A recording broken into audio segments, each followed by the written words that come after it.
की न्यायपालिका ही निपक्षपाती राहिली नाहीये. एका त्यांच्या जजमेंटमधून असा एक वास येतो जातीयतेचा.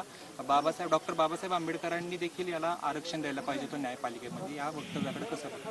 मला माहिती नाही मी कुठल्या कॉन्टेक्स्टमध्ये त्यांनी भाषण केलं आहे मी ऐकलेलं नाही किंवा आजच्या वर्तमानपत्रात सकाळी 12 ते आलेलं नाही. त्याच्यामुळे ते पूर्ण वाचल्याशिवाय काय कॉन्टेक्स्टमध्ये होतं त्याच्यावर बोलणं मला वाटतं योग्य ठरणार नाही. 20 तारखेला ताई जरांगे पाटील मुंबईकडे कूच करतायत. चर्चे पे चर्चा, परंतु अजून काही फलित हाती येत नाही. काय होईल असं वाटतं? मला असं वाटतं या देशामध्ये लोकशाही आहे. त्याच्यामुळे आंदोलन करण्याचा अधिकार भारतरत्न डॉक्टर बाबासाहेब आंबेडकरांनी आपल्याला सगळ्यांनाच दिलेला आहे. ही दडपशाही नाही, ही लोकशाही आहे. त्यामुळे लोकशाही पद्धतीने जरांगे पाटील मुंबईला येत आहेत. मला असं वाटतं त्यांची जी भूमिका आहे, त्यांच्या ज्या वेदना आहेत ते त्या मुंबईला मांडू इच्छितात. त्याच्यात गैर काय? ताई मगाशी एक व्हिडिओ व्हायरल होतोय मगापासून की एक अजित पवार चौथ्या मागच्या सीटवर कसे बसताना एक व्हिडिओ तुम्ही देखील तो पाहिला असेल. काय वाटतं ते बघून?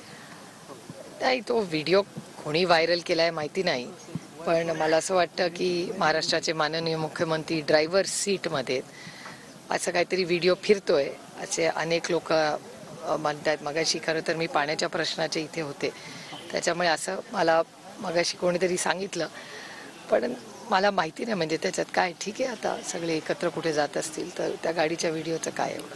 कुठे अडचण होती असं वाटतंय बसताना? माहिती नाही. आता तो व्हिडिओ तुमच्या चॅनलवर दाखवलाय का? नाही, सोशल मीडियावर फिरतोय. उपमुख्यमंत्री अजितदादा पवार म्हणतात की भाजपात 75 नंतर रिटायर होतात, मात्र शरद पवारांनी विश्रांती घ्यावी. मात्र दुसरीकडे सुशीलकुमार शिंदेचा दावा आहे की 82 वय असले तरी मला भाजप वापर देत आहे.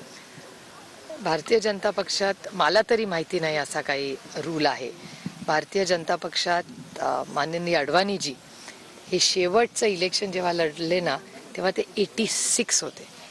2014 साली अडवाणीजी शेवटचा लोकसभेचा फॉर्म त्यांनी भरला आणि ते निवडून आले आणि तेव्हा ते 86 वर्षाचे होते. आणि ते सर्वोच्च म्हणजे अटलजींनंतर भारतीय जनता पक्षामध्ये कोण नेता आहे तर लालकृष्ण अडवाणीजी होते. आणि मला असं वाटतं प्रत्येक पक्षाला त्यांचं संविधान लिहायचा किंवा त्यांचे काय निर्णय घ्यायचा प्रत्येकाला अधिकार आहे.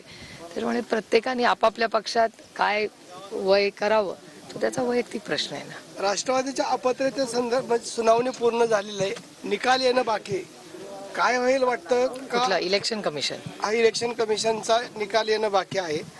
लवकरच ते निकाल देणार म्हटले होते. पुन्हा चेंडू अध्यक्षांच्या कोर्टात येईल असं वाटतं? नाही, अध्यक्षांचा काय संबंध? इलेक्शन कमिशन वेगळं, अध्यक्षांचा रिझल्ट वेगळा आणि सुप्रीम कोर्ट वेगळं.